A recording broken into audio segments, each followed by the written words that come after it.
Our CBS poll finds that a majority of Americans, 53%, approve of the job he's doing. That's a better approval number than he ever reached during his first term in the White House. Joining us with more is our Executive Director of Elections and Surveys, Anthony Salvanto. Good to see you, Anthony. What's driving this? I will keep it simple, Margaret. He is doing, in the eyes of the public, what he said he would do in the campaign. There's political value in that. In fact, 70% of people say he's doing what he promised. That's whether they approve of him or not. Now, there's another part of this that continues over from the campaign. There were words that he was described as being tough, being energetic, and he still is today in big majority numbers. So as people take a look in these first few weeks, there's been a lot of activity. They're getting that general sense of governance, and that's being reflected in these early numbers. So that's perception. What about the actual policies? Well, let's start with the ones that are popular. And again, these echo a lot of what we saw in the campaign. The idea of deporting those in the country illegally continues to be popular. We saw that in the campaign. Sending troops to the U.S.-Mexico border, again, majority in favor. We'd seen that in the campaign. For his supporters in particular, the focus on ending DEI is popular. We had seen in the campaign a lot of them thought those processes had gone too far. CBS News out with a new poll showing that Americans seem to be liking what they're seeing. But it's a mixed bag. Yeah, I mean, look, but it's not just CBS. You know, I like to take an average of the polls.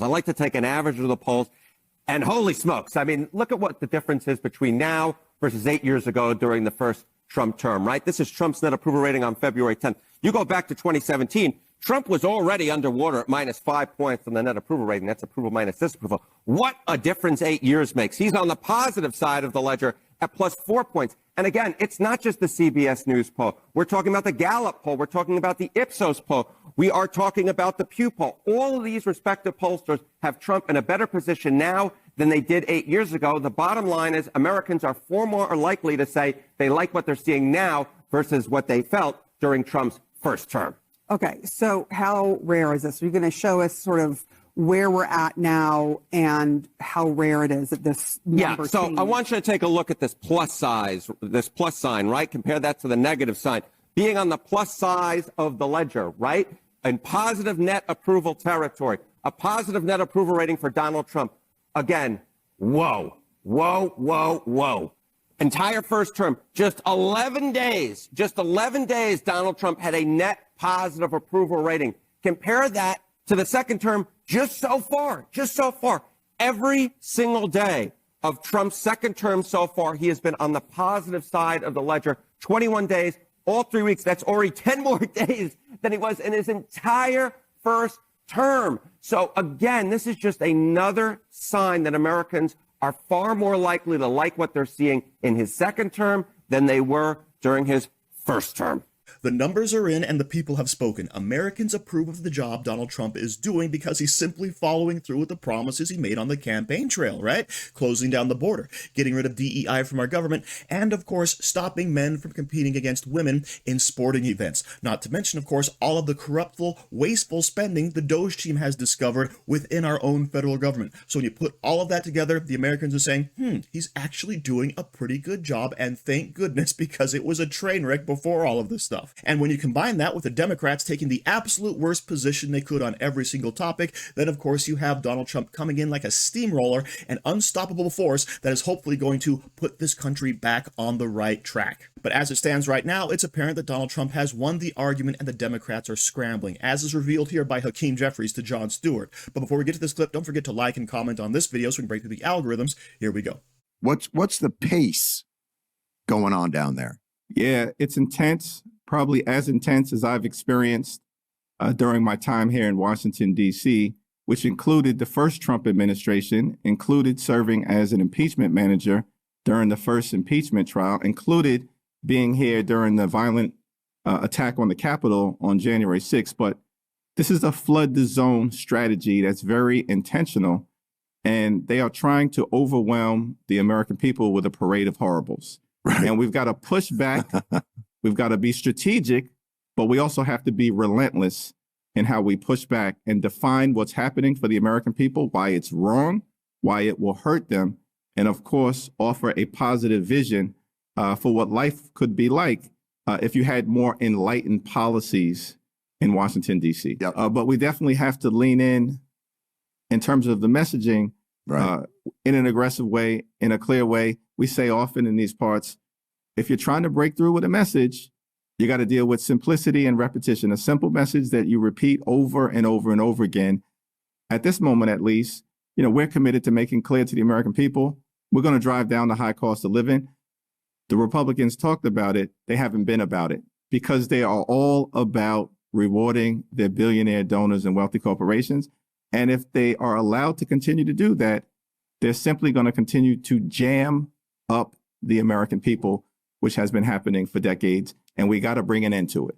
So it's all about the messaging. Apparently, if only the Democrats had the right story, then they could convince the American people that, oh, they were actually being very fiscally responsible the last 4 years, right? The border was actually closed, right? Inflation was actually not going through the roof. You were better off. But now, of course, they're trying to combat Donald Trump, who is actively bringing to light all of these huge, glaring problems that Americans recognized before the election, by the way, which is why he won the first place. And all the Democrats really need is a more enlightened policy, a policy that takes your dollars from your bank account and transfers them to countries all over the world to promote woke agendas, right? That, of course, is what the Democrats were actually doing, and we're not buying it anymore. And as far as their simple message they're putting out, right now, of course, they're saying, oh, Donald Trump is just attacking the constitutionality of America, right? All of the audits, all the corrupt spending being found, this is a subversion of our democracy and it must be stopped, right? That is the argument. That's the talking point the left is coming out with, okay? And of course, it's the wrong one they should be making. They should be getting on board saying, we're going to work with Donald Trump and the Republicans to stop this wasteful spending. Please trust us because we're all about the working class.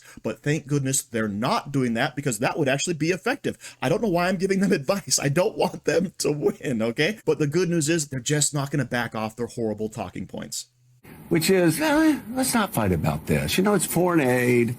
Foreign aid's not popular. Let's talk about eggs, or let's talk. No, this is a fight that I don't care what polls say right now. If it's a 50-50 split, I still have confidence in the American people that they don't want children to die in Sudan. They don't want them to starve to death in Sudan. And they don't want malaria spreading all over Africa. They don't want these diseases spreading all over the world. They don't want George W. Bush's PEPFAR project, which has saved 25 million lives so far across the world. They don't want those stopped at the end of the day if Democrats will actually explain that to them. And this whole idea that, oh, we don't have the money to provide grain to young children who are starving in Africa or across the world, in Sudan or across the world. I mean, one fighter jet here buys a hell of a lot of life-saving aid and a lot of prevention for diseases that would spread across the globe. And on top of that, as far as the bang for your buck goes, if you look at not only the goodwill that the United States gets out of these programs, but the intel that we gain. Let's just be cynical about this if nobody gives a damn about the morality. The intel that we gain about Al-Qaeda's actions in Africa, ISIS's actions in Africa, what China is doing to try to elbow us out for minerals and precious resources in Africa. If we look at what Russia's constantly trying to do to undermine our position, what Iran's trying to do, man, this is just a great value. It is a great value that we saw after World War II. We see time and time again. Hearts and minds are changed, and the United States power grows exponentially. What is right actually leads to might, and in many, many ways. This is a strategically smart thing to do moving forward with this program. Cut the waste, fraud, and abuse. But God, don't gut it. And if you're a Democrat, why not defend it?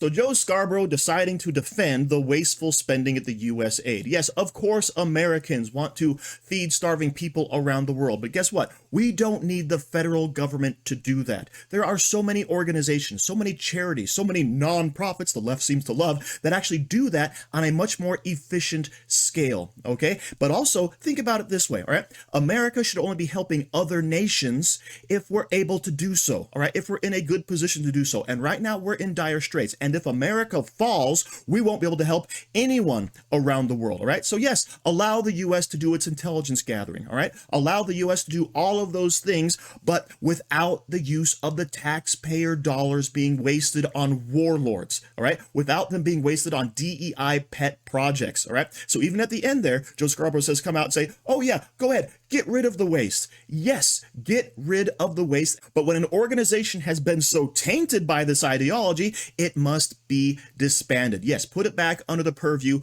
of the Treasury. Let it have some real oversight so it can answer some actual questions, because this is all one big scam. Huge slush funds going on that are lining the pockets of most likely our career politicians. So that's why they're fighting tooth and nail to stop any type of investigation. That's why they don't want you, the American people, to know what is happening, because it will just expose them for the fraudulent wasters that they are.